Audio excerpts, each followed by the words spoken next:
I'm worried you're not going to find your people. Yeah, well, that's the thing, Clark. I have no people. Welcome back to Break It Down. Here we don't just review films, we diagnose them. Every character you've ever watched on screen, they have a psychological condition. And we're here to name it, unpack it, and show you exactly how it plays out in the story. Think of us as the shrinks Hollywood never hired. Welcome to the couch. Okay, so today's patient is Kara Zor-El, also known as Supergirl. And before we even get into the film, I want you to look up something called learned helplessness. It's a real psychological condition where a person who has been through so much trauma, so much loss that is completely out of their control, literally starts choosing powerlessness. On purpose? Unconsciously? Because having power and still losing everything, that's the thing the brain cannot survive. Supergirl is a 2026 DC film about the last survivor of a dying planet who spends her days drinking across the galaxy going nowhere. And that's not a character flaw, that's a diagnosis. In the next 15 minutes, we are going to put Kara Zor-El on the couch, name what's actually wrong with her, and show you why this film isn't really about a superhero at all. So let's set the scene. Kara Zor-El is 23 years old. She has the strength of a god. She can fly. She has laser eyes. She is literally indestructible. And what is she doing with all of that? She is on a pub crawl, in space, on planets with red suns, specifically. And here's where my shrink brain just lights up, because that is not a coincidence. Red suns cancel out her powers, meaning this woman is actively, deliberately, repeatedly choosing environments where she cannot be super. She is medicating. She is hiding. And she brought her dog. Now, if one of my patients came in and said, "Hey doc, I've been spending my days in places where I am completely stripped of everything that makes me capable, and I've been doing this for years," I would say, honey, that is not a lifestyle choice. That is a symptom. See, Kara watched her entire planet die. Not quickly. Slowly. She watched Argo City get poisoned from the ground up. She watched her people deteriorate. And she survived. And that is exactly the problem. Because surviving when everyone else didn't? The brain doesn't file that under lucky. The brain files that under guilty. And here's the thing about guilt that nobody really talks about. Guilt needs a punishment. The brain will find one if you don't. And Kara's punishment is stripping herself of the one thing that separates her from everyone she couldn't save. Her powers. Because deep down, some part of her is saying, if I can't be super enough to save my people, then I don't deserve to be super at all. That's not a space vacation. That's self-imposed penance. And then, a 13-year-old girl walks into her bar, Ruthye, who has just watched her entire family get murdered. And Kara's first response is, not my monkeys, not my circus. She literally turns away. And I need you to sit with that for a second, because this is a woman with laser eyes who could solve this problem in about 45 seconds, turning away from a child in crisis. Now, a regular film reviewer would call that a character flaw in the writing. But we're not regular film reviewers. We're on the couch, remember? And from the couch, that reaction has a name. It's called emotional numbing. It's what happens when a person has processed so much loss that the brain literally starts rationing empathy. Because feeling everything all the time after what Kara went through, that's not possible. The circuit breaker trips. And you stop letting things in, but here's where it gets really interesting. Because Kara doesn't actually stay turned away, does she? The moment Krypto gets poisoned, her dog, her little CGI chaotic dog, that's when she moves. And every armchair critic online is calling that lazy writing. Oh, the dog had to get hurt to motivate her. How cliche, how convenient. But from a psychological standpoint, that is the most accurate thing this film does. Because that's exactly how emotional numbing works. You are shut down. You are closed off. You have built 17 walls. And then something small. Something that feels safe to love because it doesn't remind you of everything you lost. That's the thing that cracks you open. Krypto is not a plot device. Krypto is Kara's last attachment object. He is the one relationship she has allowed herself to have because a dog doesn't ask her to be Supergirl. A dog doesn't look at her like she's supposed to save something. He just exists with her in her mess. And when that gets threatened, her nervous system finally goes online. That is not bad writing. That is a trauma response so specific and so textbook that honestly the screenwriter either did her research or she's been in therapy for a very long time. Either way, we respect it. And then we need to talk about what Kara does when she finally does engage. Because she spends the entire film telling Ruthye, don't do this for revenge. Revenge won't heal you. You will regret it. Let it go. This woman is basically running unsolicited therapy sessions across multiple planets while on a mission. She is dispensing psychological wisdom like she's got a PhD and a practice on the 3rd floor of a nice building in Santa Monica. And then at the end, she kills Krem herself. She looks Ruthye in the eye, tells her not to carry this, and then carries it herself. Now, a regular reviewer calls that a plot contradiction, but we are not regular reviewers. We are on the couch. And from the couch, that is called martyrdom as a coping mechanism. Kara cannot stop sacrificing herself. Not because she is noble, but because she does not believe she is worth protecting. She will absorb every painful thing so that someone else doesn't have to. Because somewhere in her nervous system, the calculus is still the same as it was when Argo City was dying. Someone has to suffer. Might as well be me. That is not heroism. And this is where the film really loses the critics, but wins the psychologists.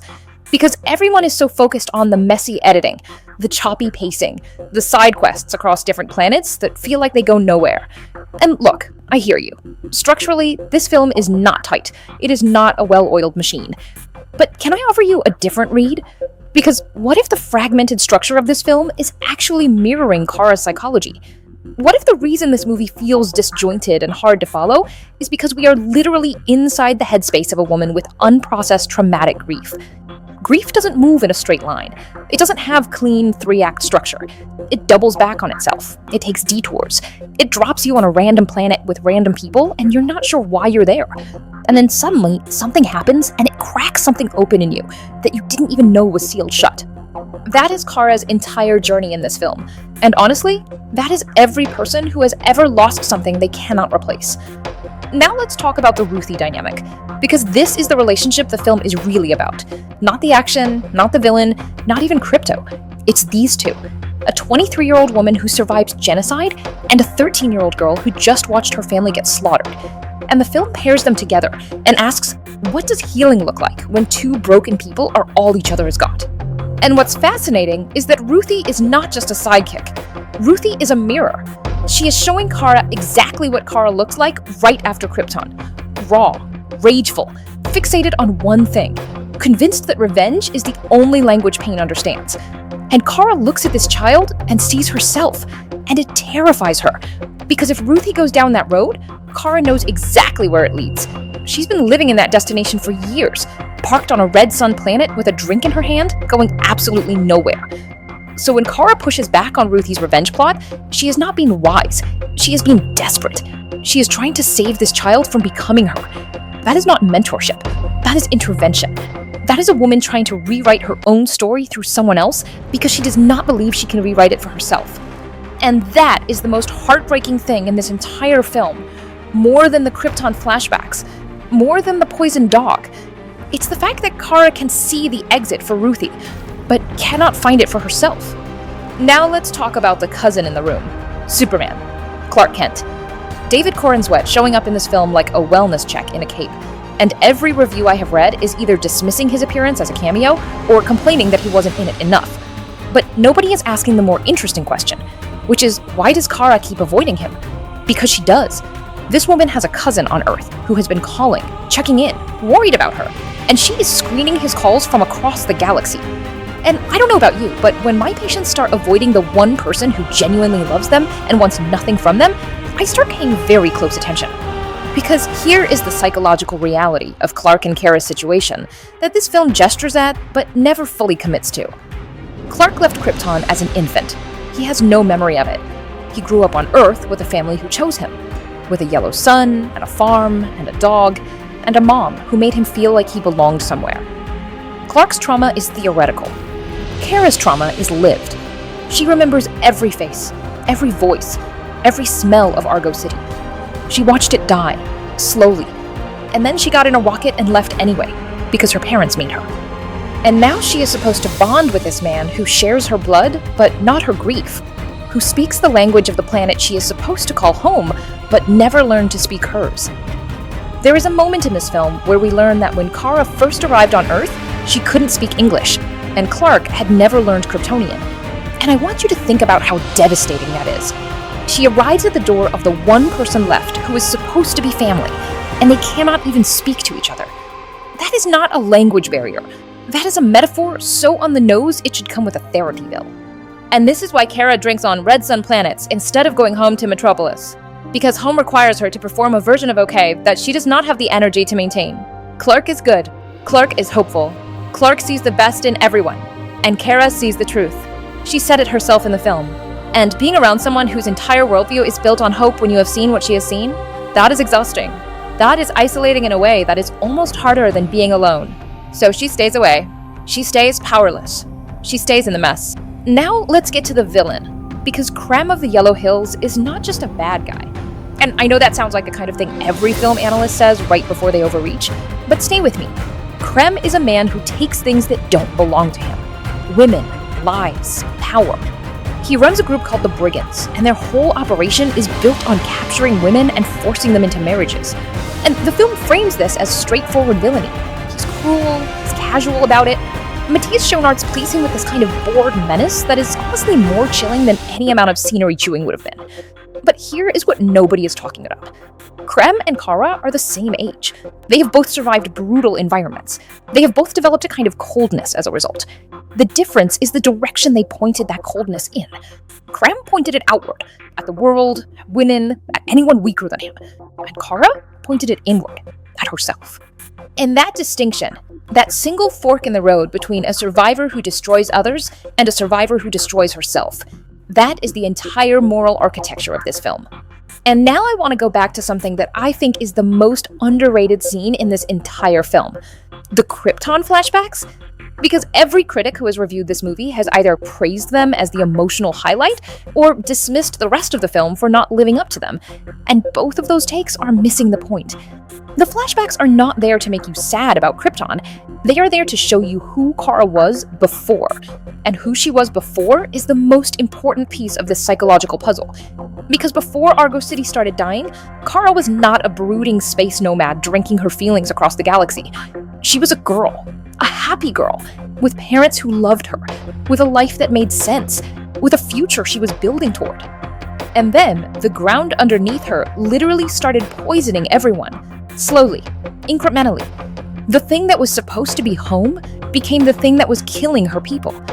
And I want you to think about what that does to a developing psyche. When the place that is supposed to be safe becomes the source of the threat. When you cannot trust the ground you are standing on. And then her father puts her in a rocket and saves her.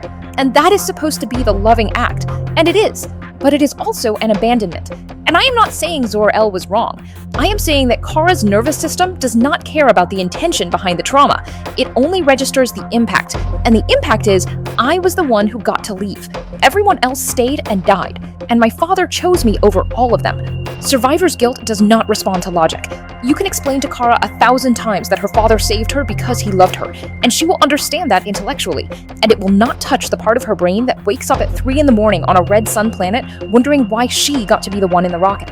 And this is the conversation the film needed to have with Superman, that it never quite got to. Because Clark also got put in a rocket. Clark also got saved while everyone else died. But Clark was an infant. He carries none of the conscious memory, none of the faces, none of the voices. And there is something almost unbearably lonely about Kara, standing next to the one person who should understand, and realizing that he actually doesn't. Not really. Not the way she needs him to. She is the sole keeper of everything Krypton was. Every memory, every face, every detail of a world that no longer exists lives only in her. And that is not just grief. That is a burden so specific and so enormous that there is not even a common word for it. The psychological term is something close to disenfranchised grief. Grief that the world does not fully recognize or validate. Because how do you mourn a planet? How do you explain to anyone what it feels like to be the last memory of an entire civilization? You don't. You get on a spaceship, you find a red sun, and you drink. And that is Kara Zor-El. Not a superhero who needs to find her confidence. Not a girl who needs to learn to believe in herself. That framing is too small for what this film is actually doing. Kara is a 23-year-old woman carrying the weight of an entire dead civilization in her body, walking around with a grief so big it has no name. Choosing powerlessness because power without the ability to save the people you love feels like a cruel joke. And the film ends with her going to Earth, going to Clark, deciding to stay. And every reviewer is reading that as her finally healing, finally moving forward, finally becoming the Supergirl we know. But from the couch, that's not the end of the healing. That is the beginning of the hardest part. Because now she has to learn to live. Not survive. Live. And those are two completely different diagnoses. So, is Supergirl a perfect film? No. The editing is messy, the pacing stumbles, some of those planet side quests genuinely go nowhere. But is it a psychologically rich portrait of survivors' guilt, complicated grief, and self-imposed powerlessness wrapped inside a superhero costume? Absolutely yes. And that is more than most films in this genre even attempt. Kara Zor-El's diagnosis, complicated grief disorder, survivor's guilt, and a lifelong pattern of learned helplessness that she is only just beginning to unlearn. Court adjourned. If this kind of breakdown is what you came here for, then you are in the right place. Hit subscribe, because every week we are putting another character on the couch. And honey, nobody in Hollywood is okay. I will see you in the next session.